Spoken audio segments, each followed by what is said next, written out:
Wicked and Furious clips. A few people Nice have one. labelled me as a domestic terrorist, and I think some media articles have implied or even used the word terrorism. I can't think of anything specific, but people genuinely do believe that. That's what I am. I actually did a podcast the other night with a few guys, and they were actually astounded by their original viewpoint of who I was and actually meeting me. And that happens a lot. People go, wow, you're actually just kind of a general calm, chill person that wants to talk. You're not screaming in my face. That's what I thought you literally would be. So I guess in that sort of light, people obviously see me very negatively, to the point where I am receiving countless death threats and abuse daily just about. Wow. They might be fans of Isaac Butterfield then. Yeah, probably. Yeah, because that's a really interesting one. Because I remember I've watched him from time to time. He's not a bad guy, but he's a bit intense for me sometimes, and he does like to sort of milk the most sensational parts of culture. So how did your sort of beef start? No pun intended again. Shit, I did it again. But yeah, because that was a really interesting one. He's gone hard on you. He has. Yes, he really has. It started I think his first video about me was in March last year. I had no idea who he was. Just some people said, look, there's this video about you. And I remember watching it thinking, holy shit, this guy's like super onto me, body shaming me and everything. But, I just had a bit of a laugh and did a response video and sort of gave it back to him a little bit. Good. And that sort of started that little online feud. And it was just a few weeks ago he said that it was going to be his final video of me. But here he is doing another one about my Louis Vuitton action. So I guess it's going hand in hand. He's obviously making a lot of money, and some of his best views are the videos that he's done of me. Yes. And obviously it's drawing a lot of people onto my platform and seeing the reality. That's what I was going to say. Like, ironic. he's kind of doing you a favour in many ways by sort of, because how many subs has he got? Oh no, he's like 3 million or something. I don't think I think it's like it'll be under Sky News. So Bigger than Marcus Dibble. Yeah, I think he's like the second most subscribed to YouTube channel like in Australia. Yeah, or something like that. He's huge. He's huge. Yeah.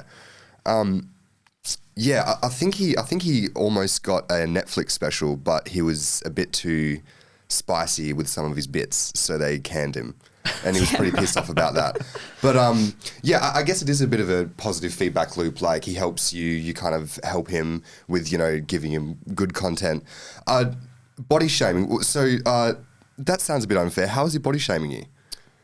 Well, he was particularly brutal in his first video. He sort of toned it down a little bit lately, but he was just telling me that I needed to do more squats because my online name is Vganbooty. So he said, well, you've got a pancake ass, you need to do more squats, clean up your dirt box, and he was pretty nasty about it. And it's obviously started a whole movement. He's influencing young males to come onto my platform, and all of them are using the same language as him, saying, you need to do squats, you've got a flat ass. And that's it's a bit brutal. Rude. Yeah. But I bet you've got pretty thick skin. You would have to be. Otherwise you'd be in anxious-ridden, a ball on the floor. But yes, so do you reckon that thick skin has enabled you to be able to pursue your style of activism? Definitely. Yeah. I think, unfortunately, not many people would be able to deal with the amount of hate and abuse that I get. I certainly could not do that. I wouldn't leave the fucking house. I mean, it is very intense. The only times it's ever kind of bothered me is the times where I have genuinely feared for my life, thinking that someone was going to come to my house because they've messaged me a screenshot of my home address, showing me that they know where I live, saying they were going to come to rape and murder me. And I did go to the police about it, and they just shook it off. Really? Yes. So how often do death threats like that make their way to you?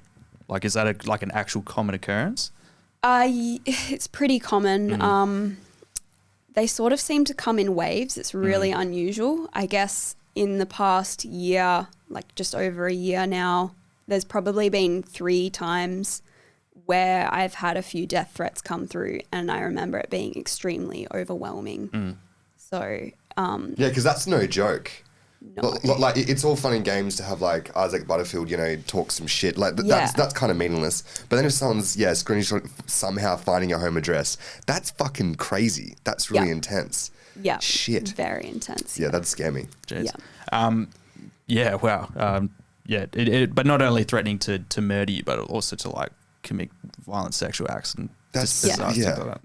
Thanks for tuning in to another Naked and Furious clip. Please remember to subscribe to stay up to date on all of our new podcasts.